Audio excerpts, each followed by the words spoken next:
SportsBeat is brought to you by Ken Garth. We hear you. Sports in the United States on pause right now, but not SportsBeat. The beat rolls on.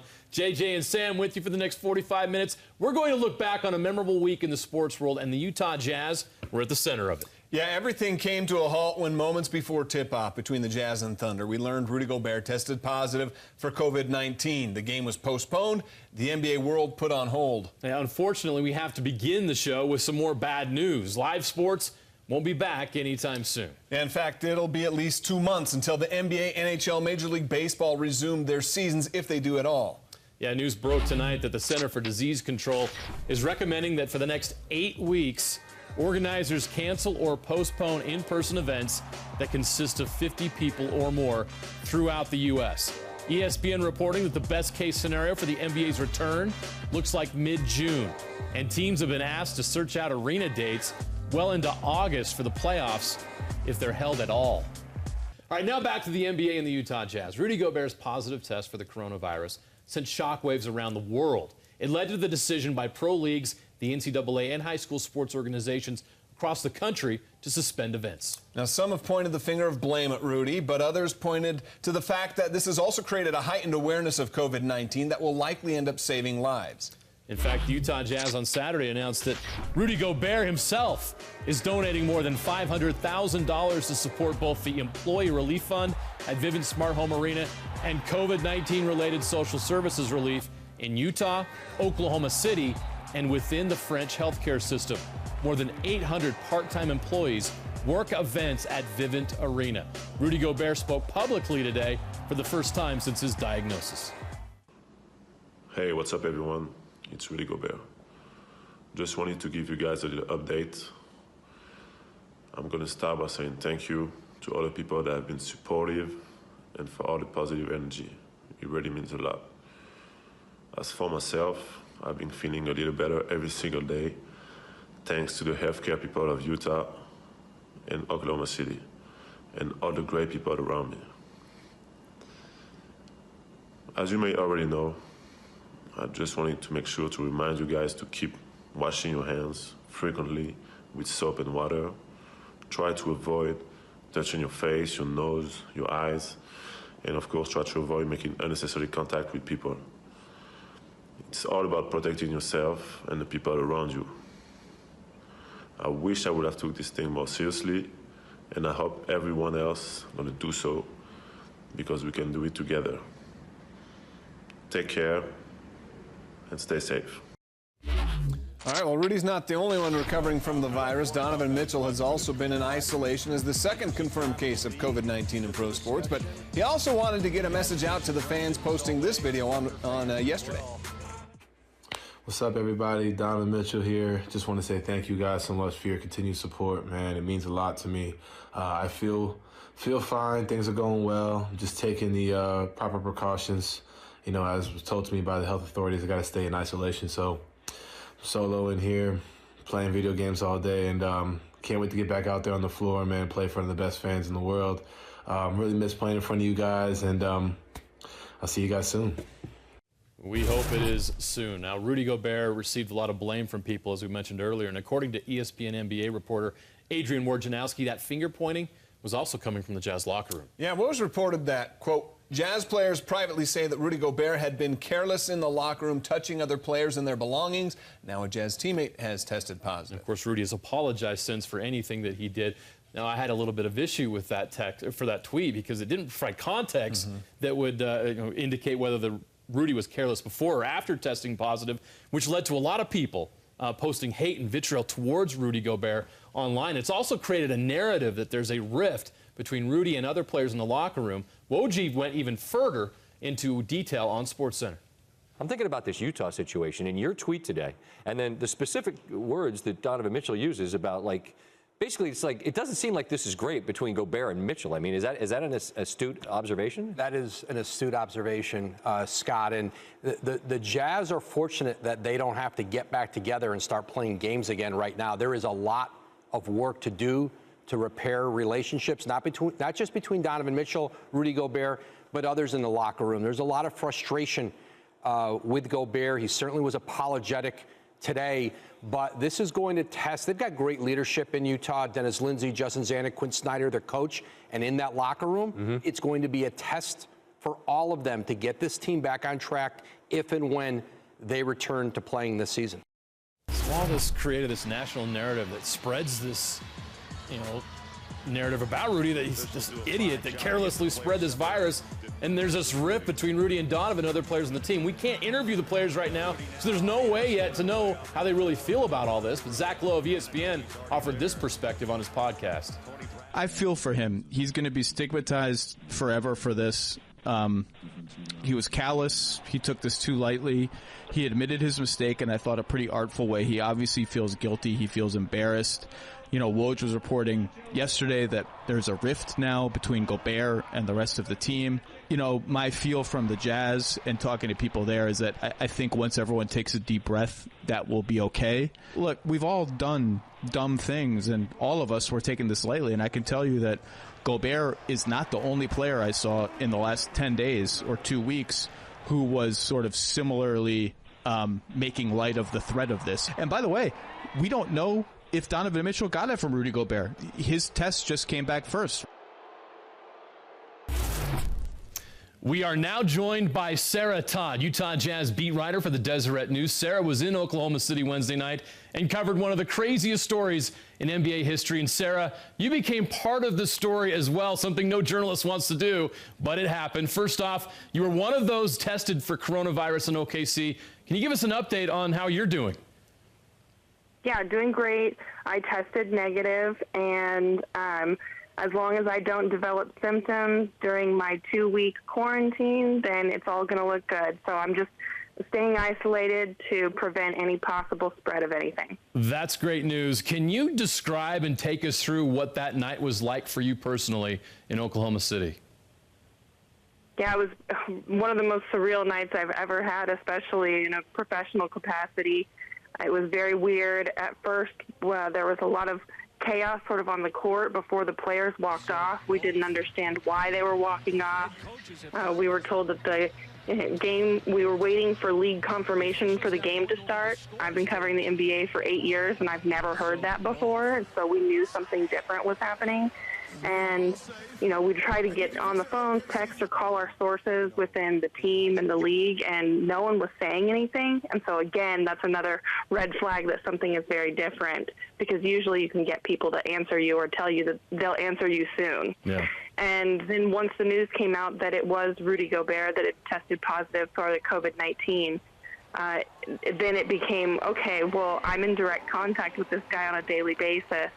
So do I need to be concerned? And there was a lot of non-communication for a few hours, and then eventually we got word that us, the traveling writers, would be tested with the rest of the team. And the night never ended. It was a sleepless one. What time did you get out of the arena and get somewhere where you could get some rest? I got out of the arena a little after 1 a.m., and then went to a hotel and started writing and fielding interviews. And so I didn't sleep until the next evening when I actually made it back to Utah. You did interviews in the middle of the night? Yeah, did interviews in the middle of the night, wrote my story, made sure that got published somewhere around 5 in the morning. And then it was just a continuous flood of information. Found out a little after 9 a.m., local time in Oklahoma, that I'd tested negative, and then waited to get word on how we were going to get home, which ended up being on the charter flight with the team. Well, we're glad you're back safe and you handled that as a true pro.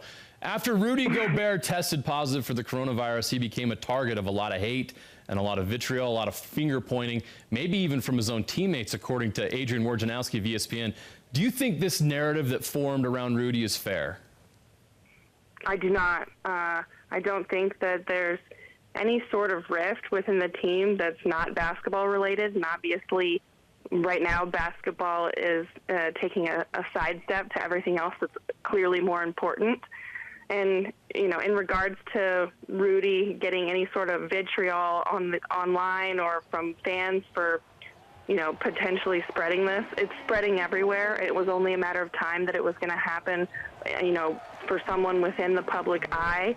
And I'm not mad at the guy. I mean, he has coronavirus. He's dealing with his own stuff right now, and I just think that it's a little bit silly that, you know, we're pointing fingers at him when possibly him testing positive potentially could have saved a lot of people, because it started a domino effect of shutting down a lot of huge gatherings and keeping people away from each other.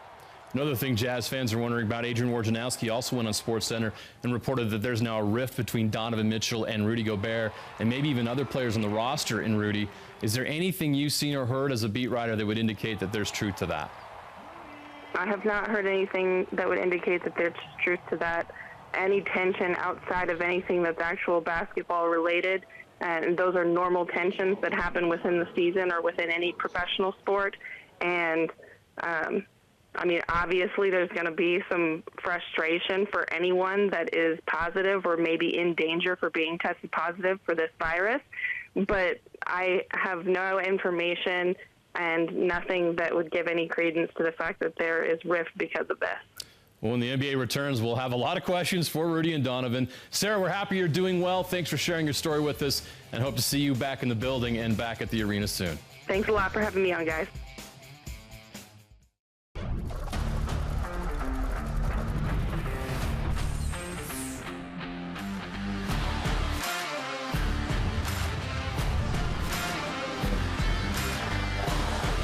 SportsBeat is brought to you by Ken Garth. We hear you. The ripple effect of Rudy's positive test for coronavirus made its way through every major professional sports league as they canceled events and postponed seasons. Yeah, the NCAA was quick to follow suit, canceling all winter and spring championships, including the NCAA Tournament. Now, this is the first time in the history of college hoops that the tournament has been canceled. The tournament's been held every year since it began in 1939. The women's tournament has run every year since that one began in 1982. BYU coach Mark Pope had a chance to respond and was pretty emotional knowing this was it for his team. I'm not an expert on the spread of disease. I'm certainly not an expert on COVID-19, and you know, if it was at all possible to you know, have this tournament safely or to postpone it with the potential of having it safely, you know, I think there's nobody in the world that wouldn't be in support of that. Mark, what should the NCAA do for seniors on these winter teams in regards to maybe their eligibility? I mean, do you feel like they should get an opportunity to maybe get another year back? Clearly, I have to be careful with the way I say things. I do think that there's been some momentum in the last few hours from all different corners, because I think there's other programs that are feeling the same thing that we are. You know, this is, you know, we're certainly in uncharted territory. The NCAA has never had with a pandemic before. This team is, you know, I'll tell you, I believe this is true. There was nothing that could stop this team this year. It wasn't suspensions or injuries or a coaching change or a roster overhaul or you know, or adversity or tough losses or incredibly difficult schedule. The one thing that stopped this team this year was a pandemic, right? It was. I do believe this group was so committed. There was nothing that was going to be able to stop them besides something otherworldly. And so, you know, if I do suspect that I have a large group of seniors on this team that have fought so hard for this, and they still got a boatload of fight in them. And if the NCAA,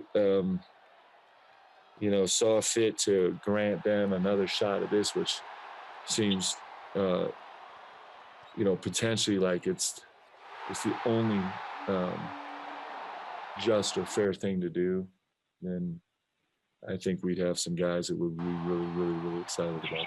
When you look back on 2019-20 in your first year at BYU, what ultimately are you going to take with you, either in your heart or in your head, moving forward, that you'll always think of when you think of this year? Well, I mean, that's easy. It's not even close. Like, I love these young men.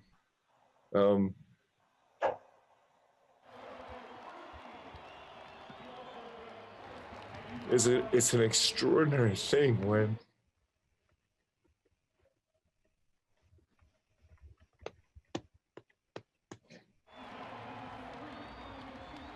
it's an extraordinary and humbling thing when young men give you when they're willing to give you their trust, and that is it's a real gift as a coach that you rarely it's the building blocks and foundations of a group that can be really special. And these guys are unbelievably generous to each other and willing to fight for each other, and they've been unbelievably generous to us as a staff. And it just has happened way too fast. Like, we're supposed to have some more time to evaluate everything and soak it in and figure it out. And we'll be able to do that in the coming weeks. But it's no doubt. If there's one thing that's extraordinary about these teams, is just the love that we feel for each other, between these players and each other, and certainly me as a coach and these players.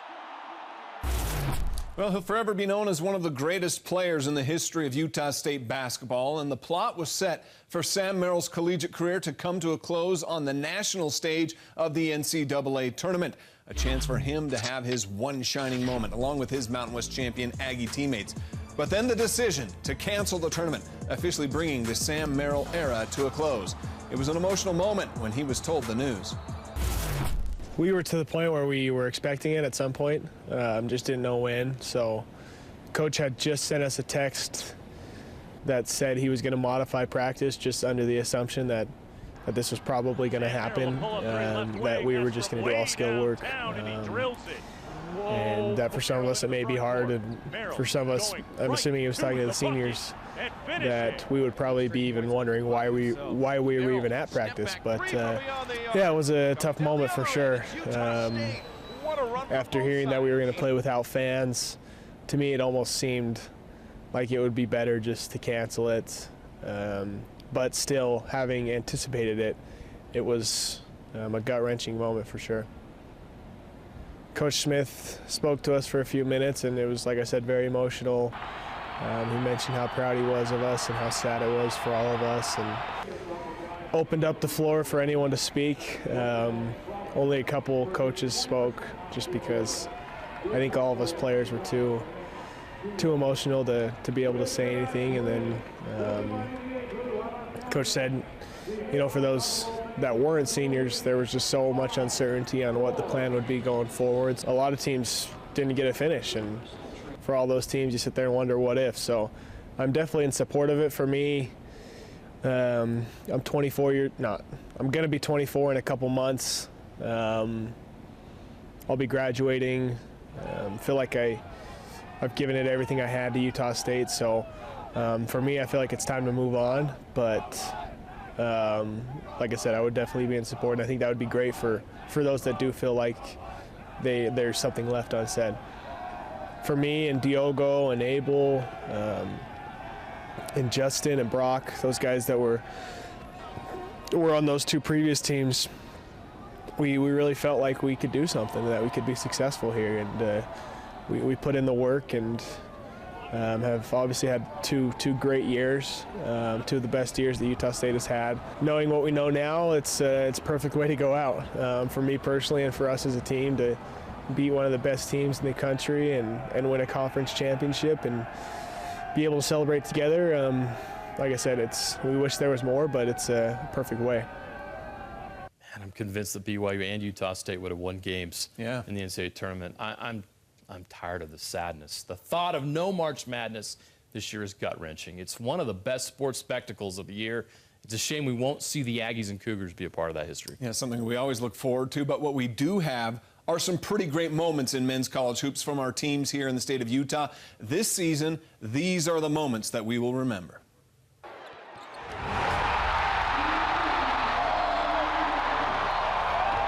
Merrill, Bean, Anderson, tic-tac-toe. That was pretty.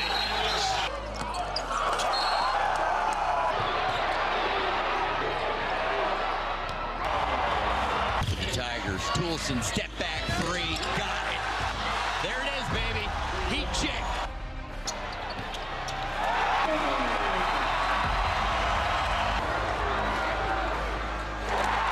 with 3, driving to the corner, batting for 3.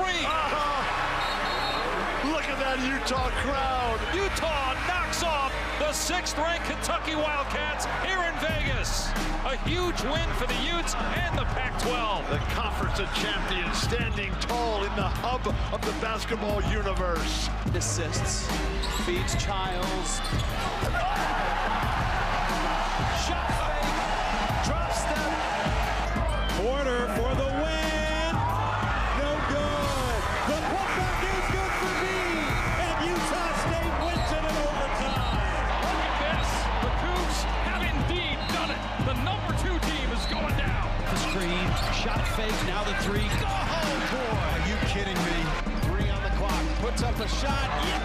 Jared Harding is the all-time scorer in Weber State history.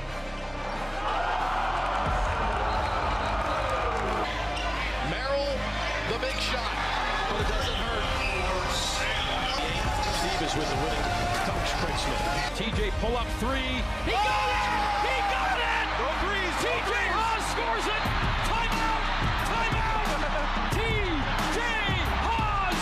Here's TJ Haws against Grimes. Final seconds falling away. Oh, off the bounce. Haws connects. BYU wins it. Now the Cougars in transition. Barcelo's 3 is good. As fun as Alex Barcelo having right now. Haws scores again. 10 straight points for the Cougars, who lead now by 9. And the dagger, the 3 by Nixon.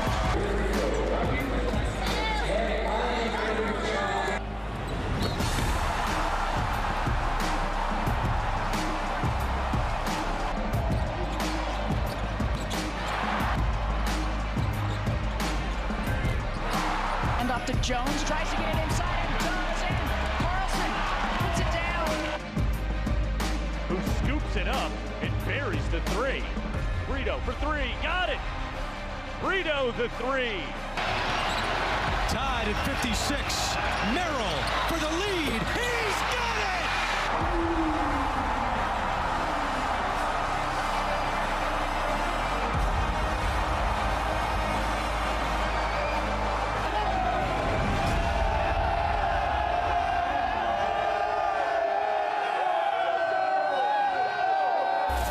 That was a lot of fun. It was a season to remember, and we'll always have those memories. All right, back to the Utah Jazz. We already miss NBA basketball terribly, and it hasn't even been a week. Good thing we have the top 5 for the memories. Yeah, February had some good ones, too. So let's look back at the top 5 Jazz plays for the month of February.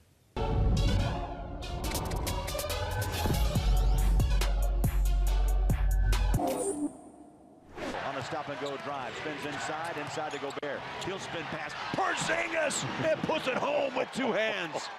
Yeah, our countdown begins with the big man, Rudy Gobert, with the spin and hammer on Kristaps Porzingis. A big play and a win over the Mavs, and what may be considered the best play of Rudy's career to this point. Against Clarkson. Oh, taken away. Take it to the rim, and he does with 2 hands. It came in a loss, but man, this block and steal by Jordan Clarkson against James Harden is special. Maybe the fact that it comes against the beard makes it even better, right? Clarkson, steal and dunk. Trae Young. Oh, for Rudy Gobert. And the Queen likes it. The Queen Latifah. Yeah, remember when Rudy Gobert was in MVP considerations after 3 quarters of the All-Star game? It was because of plays like that one. That pass from Trae Young, too. Gobert, 21 points, 11 boards in just 19 minutes of the All-Star game. Jazz better separate themselves a little bit. Fast break, Donovan. Alley-oop, right-hand hammer. Donovan Mitchell rises up against the Denver Nuggets. We won't mention the final score. That's not important. Just appreciate the greatness that is Donovan Mitchell. Here we go. Who's going to take this shot to try to tie or win? Outside the bogey. He's crowded. 3. Donovich! And the Horn wins is in Houston. Of course you knew this was going to be the number one play on our list for the second time this season. Bojan Bogdanovic sinks the dagger, the only player in the NBA with multiple game-winning buzzer beaters this season. That one will last for a long, long time. All right, no live sports doesn't mean we don't have a play of the day. This sent in by Hadley Jazzboy on Twitter. Yes. Dunking on his wife. Oh, man. The alley-oop poster. I love his kid's reaction. What? Oh, man. He's sleeping on the couch. No doubt about that. All right, up next, we get to listen to a great conversation between two legends. Yeah, you know it's going to be fun when Thurl Bailey and Frank Layden get together. They look back on the early days of the Jazz in the latest Thurl Talk podcast. And we turn back the clock in the archive to an unforgettable March Madness moment and more Jazz. It's coming up next. Big thanks to our friends at 1-800-GOT-JUNK. The SportsBeat archive is back, and this time we turn back the clock to the last time the Utah State Aggies won an NCAA tournament game. The date was March 15th, 2001. The Big West Conference champion Aggies earning a 12 seed, and they drew 5th seed Ohio State in the first round of March Madness. Best shooter is Brown. Brown against Brown. Inside for the tie. Yes! The game took place at the Greensboro Coliseum in the East Regional. The Aggies hadn't won an NCAA tournament game since 1970. Tony Brown's 8-footer that you just saw there in the lane with 1.8 seconds left in regulation tied the game at 60 and forced overtime. In OT, Curtis Bobb scored 5 quick points to open the extra 5 minutes. He finished with 14. The Aggies outscored the Buckeyes 17-8 in overtime to claim the win. They would fall in the next round to UCLA. Bernard Rock had 18 points, Tony Brown 17. Utah State upsets Ohio State in the first round of the NCAA tournament in OT. Karl Malone rarely missed a game in his career, but he missed this one in March 15, 2002 against the Pistons. Andre Kirilenko got the start, scored 27 points. John Perry hit the 3 to put the Pistons up 6 with 2 minutes to go, but then John Starks and then John Stockton. Oh, you gotta love John Stockton, the pull-up 3, right? They hit back-to-back threes to tie the game at 96. Stockton scored with 40 seconds left for the lead. They got a couple of late blocks. Stockton finished with 14 points, 10 assists, and the Jazz won by 3. That was 18 years ago today. Another average night for the best point guard in NBA history. That's sarcasm. John Stockton dished out 20 assists on this day in 1990 against the Seattle Supersonics. Rest in peace, Supersonics. Bring them back, please. Malone led the way with 38 points and 16 rebounds. Blue Edwards, though. How about 31 years ago today? The Jazz beat the Portland Trailblazers thanks to a monster night from Big Mark Eaton. 25 rebounds, 6 blocked shots, and 12 points. The mailman, he scored a bunch. Team-high 30 points, including, one from downtown. Thurl Bailey came off the bench to have a big game. 24 points in that Jazz win. And speaking of Big T, if you haven't listened to Thurl Bailey's new podcast, Thurl Talk, you can listen or download it at KSLSports.com and on Google Play or Apple Podcasts. Here's a sample from his latest episode with his old Jazz coach, the legend, Frank Layden. I want to bring up the name Adrian Dantley. Hey, we got to get this on camera. I mean, Adrian obviously was a great, great player. Here's Dantley. A wonderful player who I knew the longest. Yes. I knew Adrian when he was a high school player. Yeah. And then I knew him when he played with the Buffalo Braves and brought him over to my camps and stuff like that. I would say this: if I look back at my career, were there things I would change? Were there things that I knew were wrong and what have you? I think I handled the referees very poorly. The guy didn't even let the ball go. Start the clock. I think I was too confrontational. In the beginning, I thought I was defending our team and adding an element to it that we didn't have, and that was fighting and being tough and all that. But when I kept it up, it was too much. Now, if I could have undo that, I would have. The other thing is, the Dantley situation was totally my fault. There is no one player that is so important. I was the adult, I was the parent, and I should have resolved this.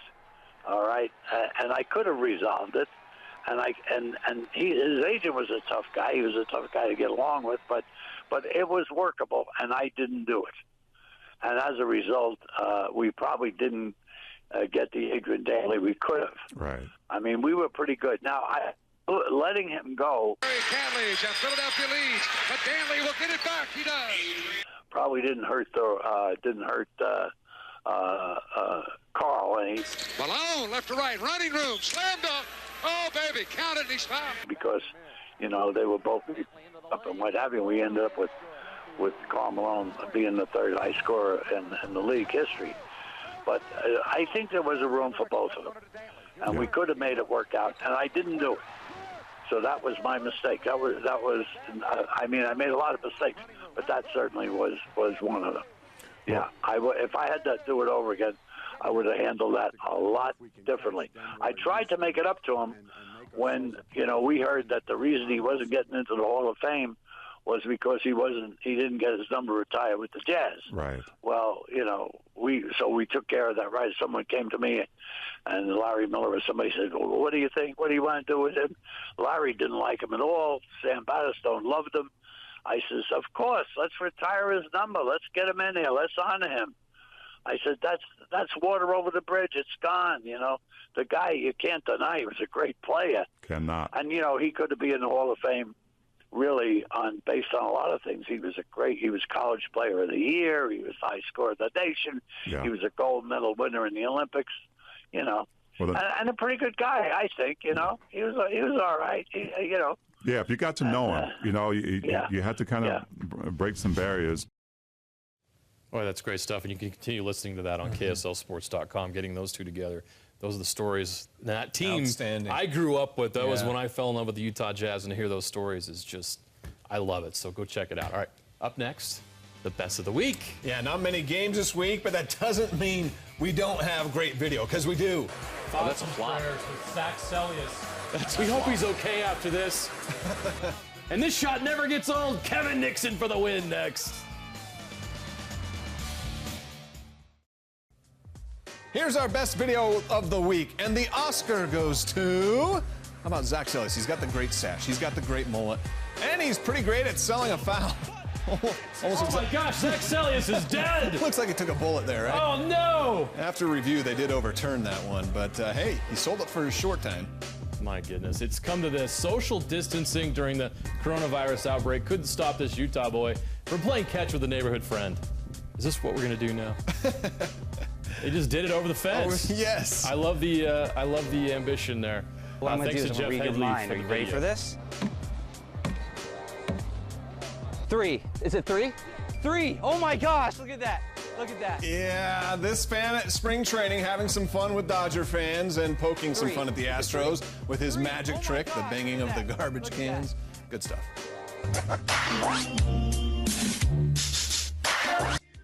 Ooh, former BYU football player and current BYU football community relations coordinator Jack DeMooney can dance. His daughter posted this on TikTok, and we thank her for it. They get it inbounds to Nixon. Fires one up at midcourt. Good! It's just a shot that you dream about getting a chance to even take, let alone making it. Oh, March 13th, 1992, 28 years and 2 days ago, BYU's Kevin Nixon made the 54-footer at the buzzer to beat UTEP and win the WAC Tournament Championship. March Madness at its absolute finest. And here's an emotional moment where BYU track and field coach Diljit Taylor had to tell the student athletes she coaches that their season is over due to the coronavirus outbreak. It's been a tough week for everyone. Stay safe out there. Thanks for watching.